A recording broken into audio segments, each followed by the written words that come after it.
Saudara-saudari yang terkasih, selamat pagi berkah dalam. Sudah kita memberi senyum hari ini, Sabtu 8 Oktober 2022. Salam sukacita dan salam sehat untuk kita semua.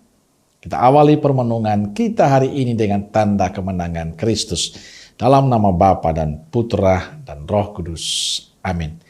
Permenungan kita diambil dari Injil Lukas bab 11 ayat 27 sampai 28. Ketika Yesus masih berbicara, berserulah seorang perempuan dari antara orang banyak dan berkata kepadanya, "Berbahagialah ibu yang telah mengandung engkau dan susu yang telah menyusui engkau." Tetapi ia berkata, "Yang berbahagia ialah mereka yang mendengarkan firman Allah dan yang memeliharanya." Saudara yang terkasih, ketika Yesus berbicara dengan orang banyak, berserulah seorang wanita dari antara mereka dan berkata kepada Yesus, "Berbahagialah ibu yang telah mengandung dan menyusui engkau." Tetapi Yesus berkata, yang berbahagia ialah mereka yang mendengarkan sabda Allah dan memeliharanya. Jawaban ini pernah ditegaskan Yesus saat orang menyampaikan bahwa ibu dan saudara-saudaranya mencari dia.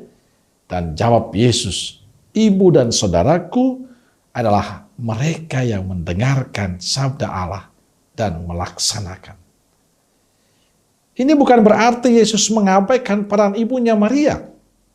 Tapi Yesus ingin menempatkan Bunda Maria sebagai contoh beriman bagi kita semua.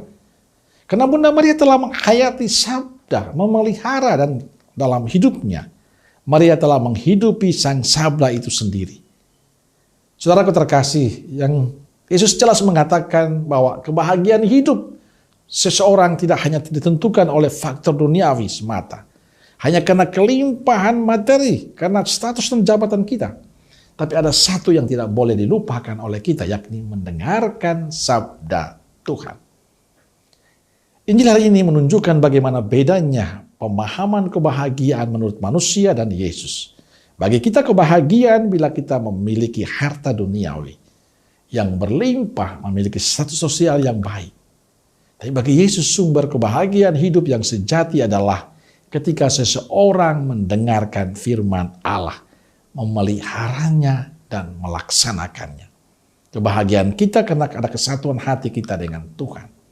Saudaraku terkasih, saat bertemu dengan para prodiakon di paroki saya saat ini, Purwodadi, saya mengajak mereka untuk membangun budaya baru. Budaya membaca, merenungkan sabda Tuhan.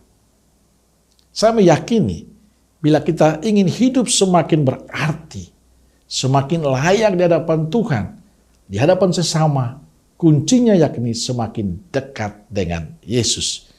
Dan salah satu cara untuk semakin dekat dengan Yesus adalah membaca dan merenungkan sabda Tuhan. Apalagi bagi para pelayan, saya sebagai imam, biarawan-biarawati, para katekis, prodiakon, di mana kita mau memberikan kesaksian tentang Yesus.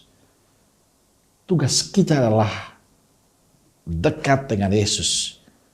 Caranya adalah membaca dan merenungkan sabda Tuhan. Karena yang kita wartakan adalah Yesus, bukan diri kita. Kalau yang kita wartakan adalah Yesus, maka relasi kita dengan Yesus menjadi penting. Dan sumbernya adalah dalam kitab suci. Maka baca dan renungkanlah sabda Tuhan supaya kita semakin pantas dan kita mampu untuk memberi kesaksian tentang Yesus.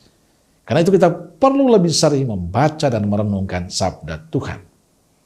Maka saudaraku terkasih, kalau ingin disebut yang berbahagia oleh Yesus, sederhana. Bacalah dan dengarkanlah firman Tuhan setiap hari. Amin. Semoga Allah yang Maha Kasih memberkati saudaraku sekalian, Bapa, Putra, dan Roh Kudus. Amin. Keluarga Kudus Nazaret, doakanlah kami. Amin.